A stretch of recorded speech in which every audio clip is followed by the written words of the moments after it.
क्या आप जानते हैं कि दुनिया का सबसे बड़ा धार्मिक आयोजन क्यों होता है? हर बार 12 साल बाद महाकुंभ का आयोजन 4 पवित्र स्थलों पर क्यों होता है? और इस आयोजन के पीछे क्या है वह रहस्यमयी पौराणिक कथा जो हर बार करोड़ों श्रद्धालुओं को खींच लाती है। तीर्थराज प्रयाग में महाकुंभ 2025 का शुभारंभ हो चुका है। 13 जनवरी 2025 से शुरू होकर यह महापर्व 26 फरवरी 2025 यानी महाशिवरात्रि तक चलेगा। लेकिन रुकिए, यह आयोजन केवल स्नान और भक्ति तक सीमित नहीं है। इसके पीछे छुपी है अमृत और अमृतत्व की रहस्यमयी गाथा जो आपको सुननी ही चाहिए। कहानी शुरू होती है प्राचीन काल से। देवता और असुर दोनों में अमर होने की लालसा थी, लेकिन अमृतत्व का रहस्य केवल अमृत था जो समुद्र मंथन से ही प्राप्त हो सकता था। पर मंथन करना आसान नहीं था।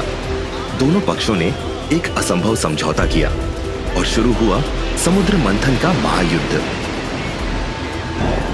मंदराचल पर्वत बना मथानी, नागवासुकी बना रस्सी, और इस महायुद्ध में समुद्र ने एक एक कर अपने रहस्य खोलने शुरू किए।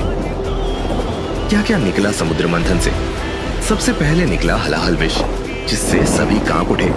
लेकिन महादेव ने विष को अपने कंठ में धारण कर लिया। क्रमशः निकले 14 अद्भुत रत्न, जैसे कामधेनु गाय, कल्पवृक्ष, देवी लक्ष्मी और आखिर में वह जिसकी सभी को तलाश थी, अमृत कलश। लेकिन कहानी यहीं खत्म नहीं होती।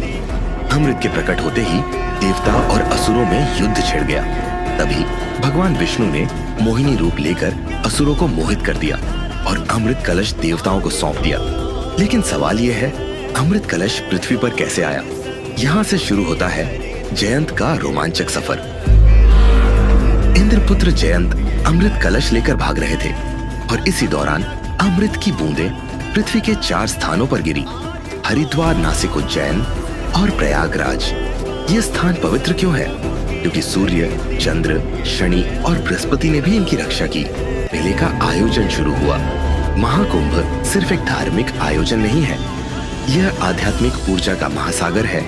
करोड़ों लोग यहाँ आकर पवित्र स्नान करते हैं, अपने पापों से मुक्ति की कामना करते हैं और भारतीय संस्कृति के इस महान उत्सव का हिस्सा बनते हैं। तो जब अगली बार आप महाकुंभ की बात सुने, यह मत भूलिएगा कि इसके पीछे छुपी है अमृत की वह अनसुनी कहानी।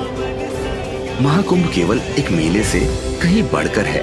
यह भारतीय संस्कृति का वह जीवंत प्रतीक है जो सदियों से हमें जोड़ता आ रहा है। अगर आपको यह कहानी पसंद आई